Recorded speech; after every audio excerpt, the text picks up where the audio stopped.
우리가 삶을 살아가면서 원하는 것이 있다고 한다면 누구나 높아지기를 원합니다.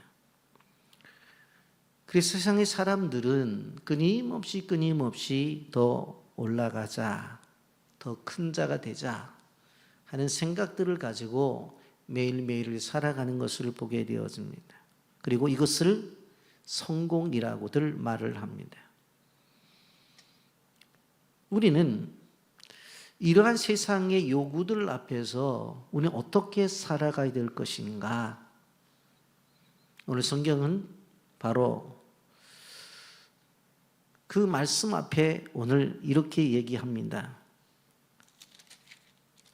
28절에 인자가 온 것은 섬김을 받으려 함이라 아니라 도리어 섬기려 하고 자기 목숨을 많은 사람의 대속물로 주려 함이라. 그렇게 말씀을 합니다. 높아지려는 세상 속에서 낮아짐을 가르쳐 주시는 주님.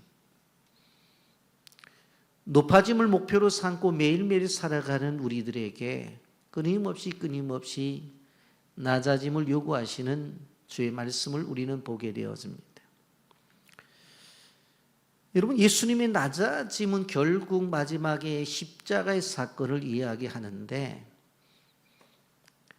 오늘 20장 17절의 말씀은 바로 마태복음에 나타난 것만 하더라도 바로 예수님의 십자가의 사건을 세 번째로 예고한 말씀입니다.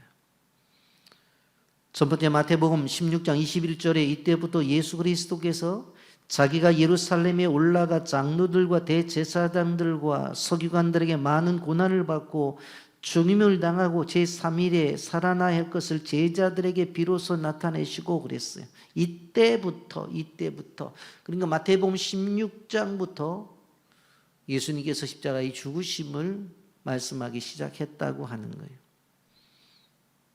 두 번째로 마태복음 17장에 가서 17장 22절에 보면 갈릴리에 모일 때 예수께서 제자들에게 이르시되 인자가 장차 사람들의 손에 넘겨져 죽임을 당하고 3일 만에 살아나리라 하시니 제자들이 매우 근심하더라 그랬어요. 두 번째에 순한 예고를 합니다. 그리고 오늘 본문에 세 번째로 말씀을 하고 있습니다.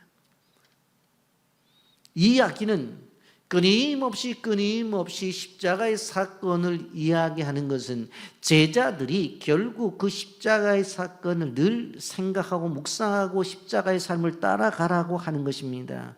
오늘 제자훈련 수료 예배를 드립니다만 우리가 알아야 될 것은 무엇입니까?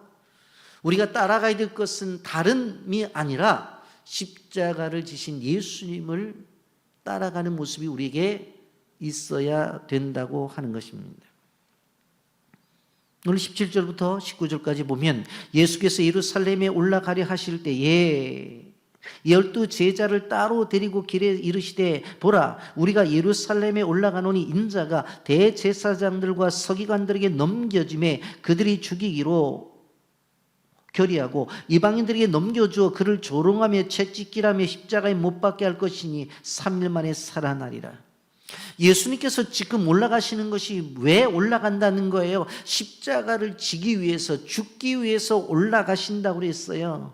그래서 올라가면 나타날 일을 여기에 보게 되어지면 네 가지로 설명해요. 첫째로 대제사장들과 서기관들에게 넘겨지겠고 두 번째 넘겨진 다음에 조롱하고 세 번째 채찍질을 받고 네 번째 십자가에 못 박게 될 것이다. 이것이 바로 앞으로 예수님이 당할 일들이에요.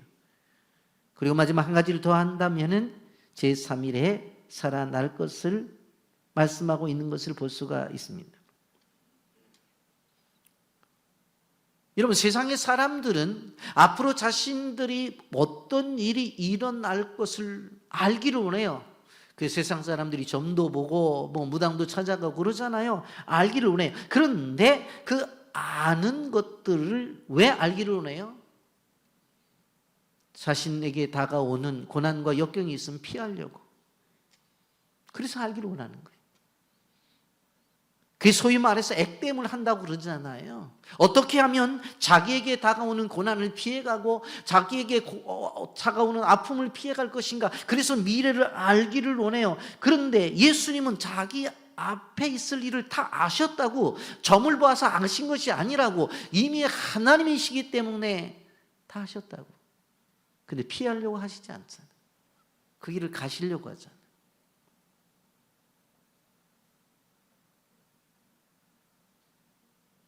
예수님이 자신의 앞에 나타날 일들을 아셨어요. 그럼에도 불구하고 절대로 그 길을 피하려고 하지 않고 멈추지 아니하셨어요. 왜 그런가 하면 자신에게는 고통이고 자신에게는 아픔이에요. 자신에게는 십자가예요. 그런데 그 십자가가 바로 우리를 살리는 일이기 때문에 그래서 하신 거예요.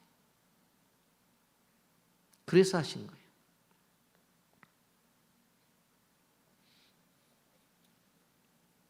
끊임없이 우리는 하나님의 일을 하면서도 자기에게 가까우는 고통을 어떻게 하면 짊어지지 않았으면, 어떻게 하든지 간에 좀 피했으면 하는 그런 생각을 가져요. 근데 예수님은 다 하셨어요. 그런데도 피하려고 하질 않았어요.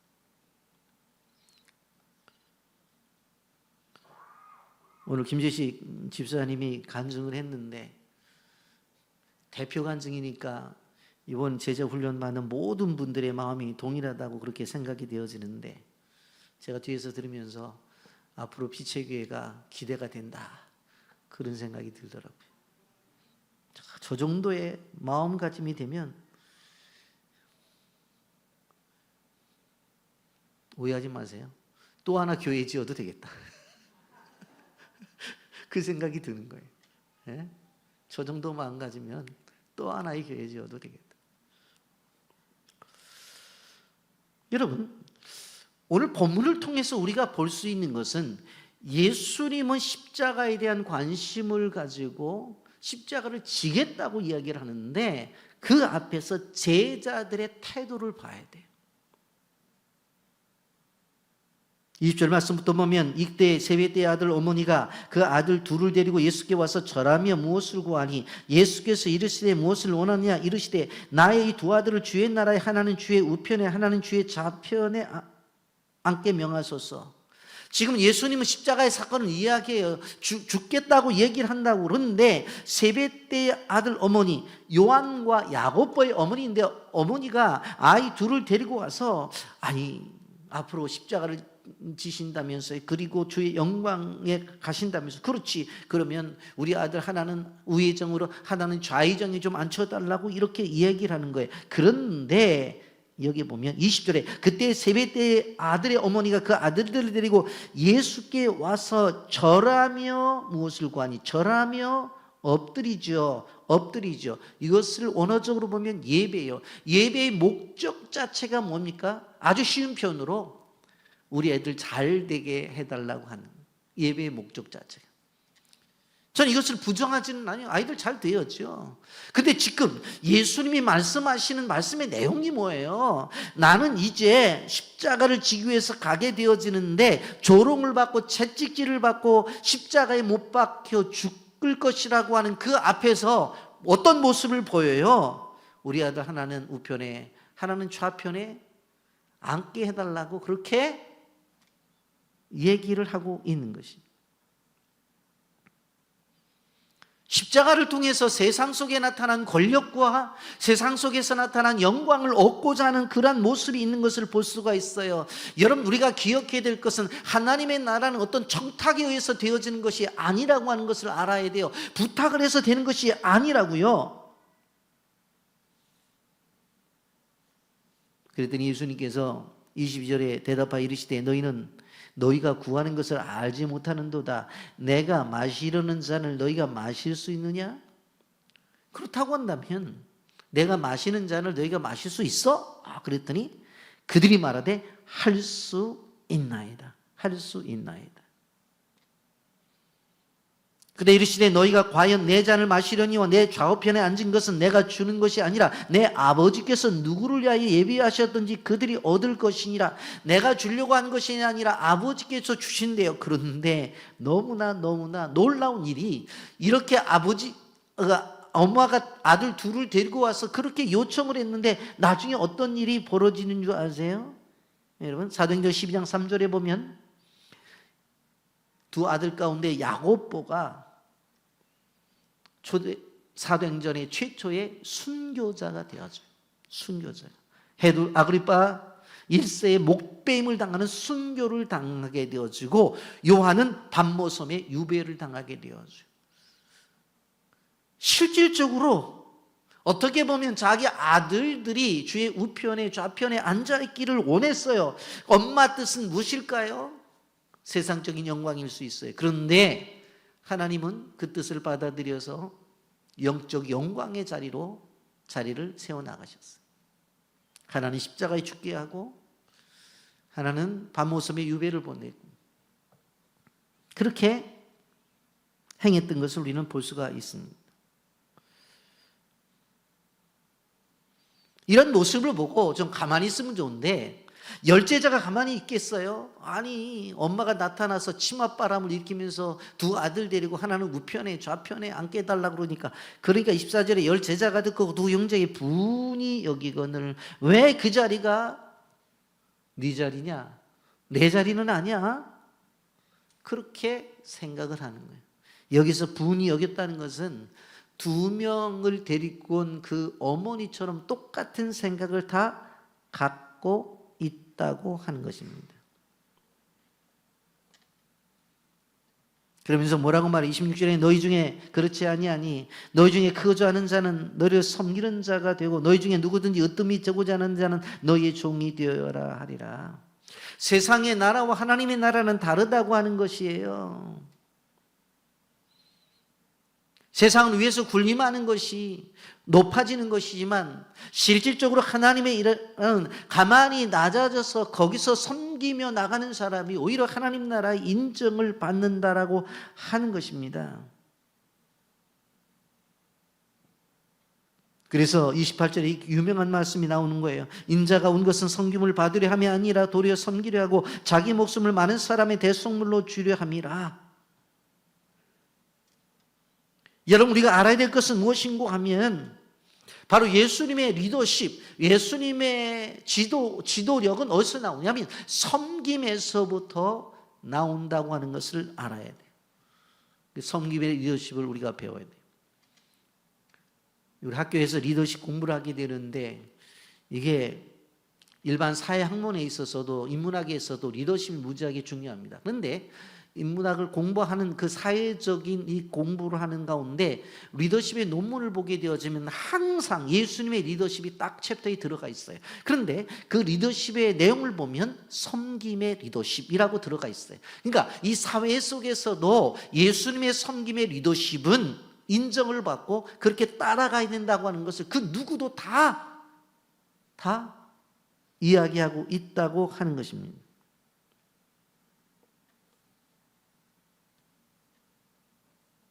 여러분, 성경은 뭐라고 말해요?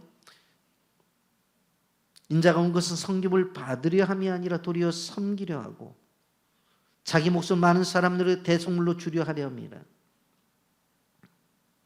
근데 우리가 생각해 보는 것은 이어지는 말씀을 우리가 좀 생각해 봐야 되는데, 우리보다 지위가 높은 사람을 섬기는 것들은 어렵지 않아요. 그거 다 섬기잖아요. 그런데 우리가 알아야 되는 부분은 무엇인가 하면 우리가 높은 사람도 섬겨야 되지만 낮은 사람을 섬기는 것, 그것이 더 중요하다. 말도 안 되는 사람을 섬기는 거예요. 그것이 진정한 섬김이라는 거예요. 예수님의 진정한 섬김은 이제 29절 말씀부터 보게 되어지면 완전히 사회에서 소외된 사람을 찾아가서 그를 섬기고 있는 것을 볼 수가 있습니다. 그들이 여리고를 떠날 때에 큰 무리가 예수를 따르더라. 맹인 두 사람이 길가에 앉았다가 예수께서 지나가신 다음을 듣고 소리를 이르되 주여 우리를 불쌍히 여기소서 다윗의 자손이여. 사실 생각해보면 대단한 사람들이에요. 여러분, 이들은 맹인이라고 했어요. 그렇다고 한다면 예수님이 행하신 기적을 보지 못했다고요. 안진뱅이가 일어난 것을 보지 못했다고. 손 많은 자가 고침을 받은 것을 보지 못했다니까는요. 그런데 이 사람들은 단순히 보지 못하고 듣기만 했어도 소리질러서 뭐라고 말해요? 자기들을 불쌍히 여겨달라요. 그리고 다윗의 자손이라고 부르는 것을 볼 수가 있습니다. 무슨 이야기입니까? 우리가 기다리던 메시아가 당신입니다 라는 표현이에요. 예수님 향해서 다윗의 자손이라고 이야기하는 것이 종교 지도자들의 고백이 아니라고 하는 거예요. 앞을 보지 못하는 맹인의 입에서 나온 고백이에요. 왜 그러면 이런 고백이 나올 수가 있을까요? 육신의 눈은 닫혔을지 모르지만 믿음의 눈이 열려 있기 때문에 이런 고백이 나올 수 있다는 것을 우리는 기억해야 되는 거예요. 그가 뭐라고 말을 해요? 다윗의 자손이요, 우리를 불쌍히 여겨달라고 말을 합니다. 그렇게 하는 두 맹인을 바라보면서 31절 무리가 꾸짖어 잠잠하라 그렇게 얘기하잖아요. 그랬더니 더욱 소리들로 주여 우리를 불쌍히 여기소서 다윗의 자손이 하는지라. 이 30절에도 주여 우리를 불쌍히 여겨달라고 하더니 31절에도 우리를 불쌍히 여겨달라고 반복적으로 이야기를 하는 것을 바라볼 수가 있습니다. 사람들이 조용히 하래요. 그러나 더욱 소리질러 외쳐요. 여러분, 어느 한순간에 우리가 하나님 앞에 나가고 우리가 믿음 생활을 하게 되어질 때 우리를 방해하는 그 요소가 오히려 방해가 아니라 한 걸음 더 나가서 하나님을 향해서 더 앞으로 나가는 그러한 촉진제가 될 수 있다고 하는 것을 우리는 기억해야 돼요. 제가 새벽기도 때 간증을 했습니다마는 제가 신학을 시작하려고 했을 때 집안이 가장 어려웠을 때예요. 그리고 우리 아버님이 저를 불러서 나중에 타협하다 안 되니까 그래 허락할게. 3년 뒤에 해라. 어느 정도 집안 좀 돌보고 3년 뒤에 네가 신학을 하면 그때는 허락을 하겠다. 대화 잘 됐어요. 대화가. 그렇게 하죠. 근데 제가 학생 때도 매일매일 교회 가서 기도를 했었는데 기도를 하면 하나님이 지금이래. 지금 현실은 지금 내가 집을 도와야 돼요. 그래야지 집이 운영이 돼. 근데 교회 올라가면 신학을 지금 하라는 거예요. 지금이라는 거예요. 제가 지금 와서 생각해 보면 그때 3년 양보했으면요 저 신학을 못했을 거예요. 못했을 거예요. 기도하면 하나님한테 얘기하는 거예요. 3년 뒤에 하겠습니다. 걱정하지 마세요. 제가 3년 뒤에 할 겁니다. 하나님은 지금 하라는 거예요. 지금 하라는 거예요. 그러면 순간적으로 3년 뒤에 한다는 얘기만 하면 목이 조여와요. 여러분들 그걸 못 느꼈을 거예요. 알았습니다. 하나님 제가 3년 뒤에 신학을 시작해서 정말 열심히 내가 목회를 하겠습니다. 그렇게 얘기를 하면 알았다 그래야 되는데 그런 얘기를 했을 때 순간적으로 목에 뭐가 조이면서 콱 막 죽을 것 같아. 그럼 교회 가서 답을 얻지 못하고 아버지하고 다시 얘기를 해야 되잖아요. 지금 하겠다고. 말이 안 나오는 거 말이 안 나. 하려고 하는데 누가 방해를 해요? 오늘 낮에도 설교를 했지만 신앙을 가지고 있는 저희 아버지가 군생활을 하면서 교회 2개 세웠거든요. 그 교회까지 세웠고 침례교회에서 안수 집사님이었으니까 장로님 수준이었는데 반대를 하더라고요. 이해가 안 되잖아요.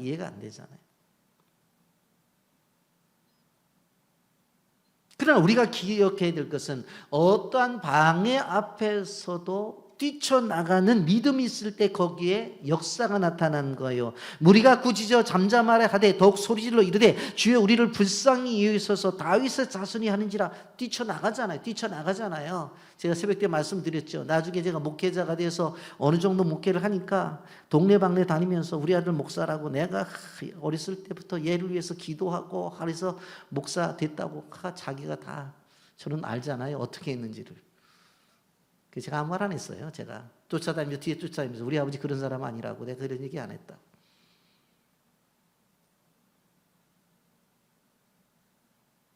그러면서 제가 동생을 앉혀놓고 우리 집에 아들 둘인데 형은 이렇게 신학의 길로 가야 되니까 너는 집안을 책임져라. 그랬더니 얘가 하는 말이 형 나도 하나님의 부르심을 받아서 목회자가 되려고 그래. 제가 아주 그냥 그때 앞이 노랗더라고요. 내가 못하는 거 동생이라도 맡기려고 그랬더니 동생마저도 목회자가 된다고 그래서.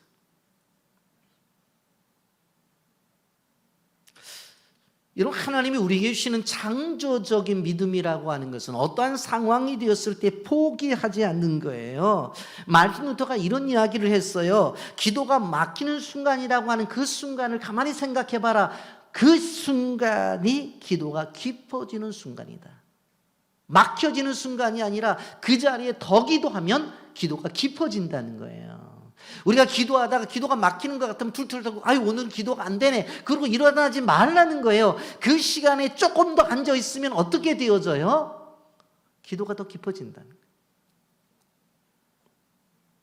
그래서 다윗의 자손이 우리를 불쌍히 여겨달라. 아무 소리 말라고 주변 사람들이 얘기하더니 더 큰 소리를 얘기해요. 우리를 불쌍히 여겨달라는 것은 무엇입니까? 주님의 은혜가 아니고는 살 수가 없다는 이야기예요. 단순한 기도예요. 자기를 불쌍히 여겨달라. 헬라어로 스프랑코 리조마이라는 단어입니다. 여러분 성경 속에서 신약 성경 복음서에서 스프랑코 리조마이라는 단어가 12번이 나오는데 이 단어가 나온 다음에 그 뒤에는 모든 문제들이 다 해결받았다는 것을 우리는 기억해야 돼요. 이 말은 무슨 말입니까? 우리는 주님의 은혜가 필요하다는 것이에요. 신앙생활은 나의 능력 갖고 하는 것이 아니라 주님의 은혜를 가지고 신앙생활을 한다는 사실을 여러분들 기억하시기를 바랍니다. 그런 존재가 되어져야 돼요. 믿음의 생활은 나의 능력 갖고 하는 게 아니라 주님의 은혜 갖고 하는 거예요. 여러분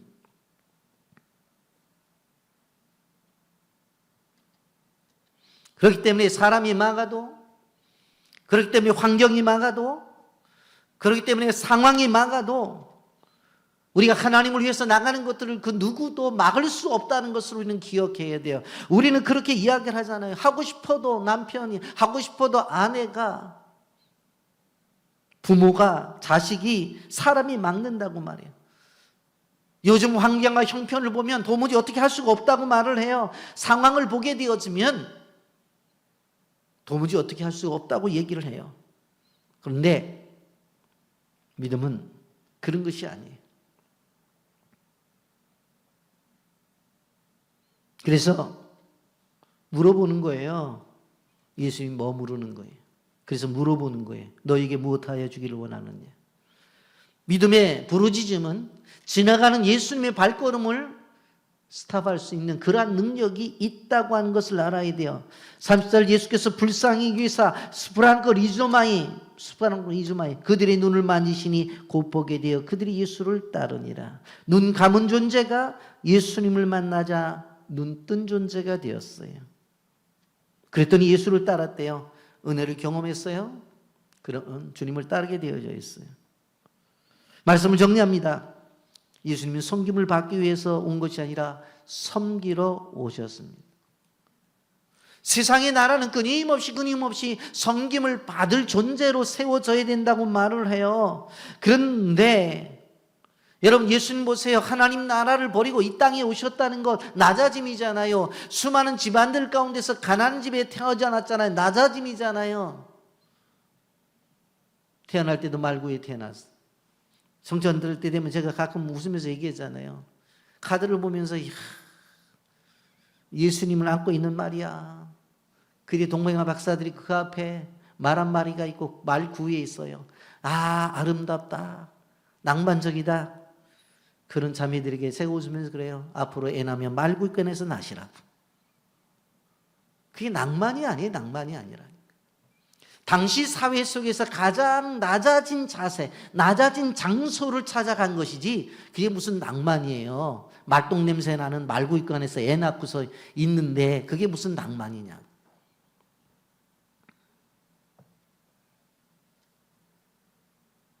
그러나 하나님은 가장 낮아졌을 때가 되니 가장 높은 자리에 그분을 올리셨어요. 여러분, 우리는 세상을 살아가면서 그런 생각을 해봐야 돼요. 끊임없이 세상의 나라는 생존을 위해서 살아가라고 해요. 이래야지 내가 먹고 살고, 이래야지 가정이 운영되어지고, 이래야지 어떻게 어려운 세상 속에 살아갈 수 있다고 끊임없이 계산기를 놓고 두드리면서 생존을 이야기하지만, 우리는 생존을 위해 살아가는 존재가 아니라 복음을 위해 살아가는 존재가 되어져야 돼요. 힘들죠. 어렵죠. 거기까지 가는 것이 얼마나 어렵습니까? 왜? 오늘날 세상이 그렇지 않으니까. 그렇지만 그 안에서 복음을 위해서 살아가고 복음적 계산을 하게 될 때 하나님이 공급해 주신 것을 우리가 받고 하나님 앞에 영광을 돌리며 살아가는 거예요. 복음적 계산을 해야 돼요. 그렇지 않으면요, 새벽기도 나오는 사람들은 하루 종일 졸아야 돼요. 왜? 그 새벽 시간에 나와서 시간을 드렸기 때문에 계속 졸여야 돼요. 오늘 김재익 집사님 11조 말씀을 했는데 10분의 1을 드렸으면 어떻게 돼요? 계속해서 그만큼 가난해져야 돼요. 그만큼 가난해져요. 이게 세상의 논리예요. 세상의 논리. 오늘 저녁 예배 말씀을 따라서 쭉 설교를 했습니다마는 오늘 저녁이 마태복음 20장 17절부터 34절 말씀, 이 말씀이에요. 사실